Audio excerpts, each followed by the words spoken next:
At 5:30, just ahead of the president's first address to a joint session of Congress tonight, Kent County voters are weighing in on how they think the president is doing 100 days into his first term. The president is set to speak at 9 p.m. tonight to talk about the COVID, the economy, and his pitch to American families and a plan meant to boost the financial status of tens of thousands of Americans. You can watch that right here on Wood TV. Tonight, NBC's Dasha Burns has her finger on the pulse of Kent County voters. Here's what she's finding tonight. NBC News has been tracking voters in Kent County for our national County to County series for well over a year now. And the reason we zeroed in here is because we hypothesized that if Kent County turned blue, Michigan would too, and that hypothesis turned out to be right. And we were looking at some key demographics here, including moderate Republicans, Jerry Ford Republicans, as so many folks around here have identified themselves to us, who have been having a bit of a political identity crisis in the GOP under Trump and in the post-Trump era. And on top of that, also voters of color in this suburban county that has been diversifying, and voters of color who were key to Joe Biden's victory here. So for his 100 days, we caught up with some of the voters that we've been talking to, and we asked them to give President Biden a report card on how he's done so far. Take a listen to what they had to say. For this opening study, I would say he's at about an A-, and for the very reason that I voted for him on.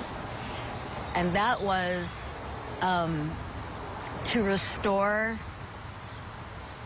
a sense of dignity back to the office of the president. For all the first 100-day promises that were made, the two promises that he made, which was shots in arms and checks in bank accounts, I would say that he's got an A going on that one, especially, I think, for Michigan.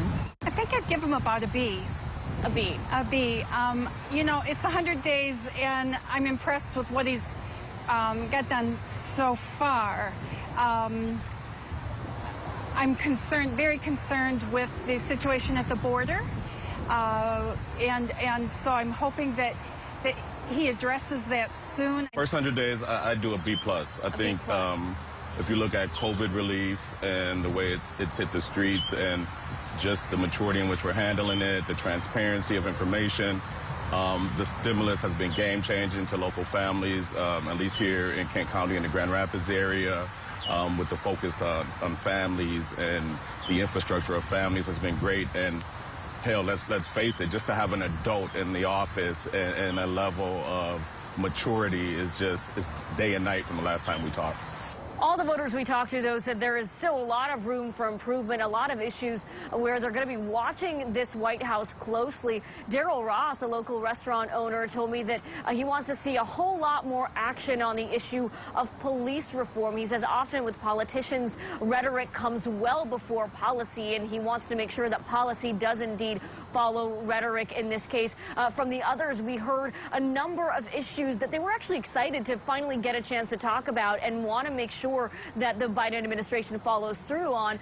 Issues like gun reform and school safety, climate change, rising energy costs, the Violence Against Women Act, our partnerships with international allies. Voters eager to see more from this administration in the next 100 days and the many days to follow. Dasha Burns reporting. You can watch Dasha's reports from Kent County on the streaming service NBC News Now and on MSNBC.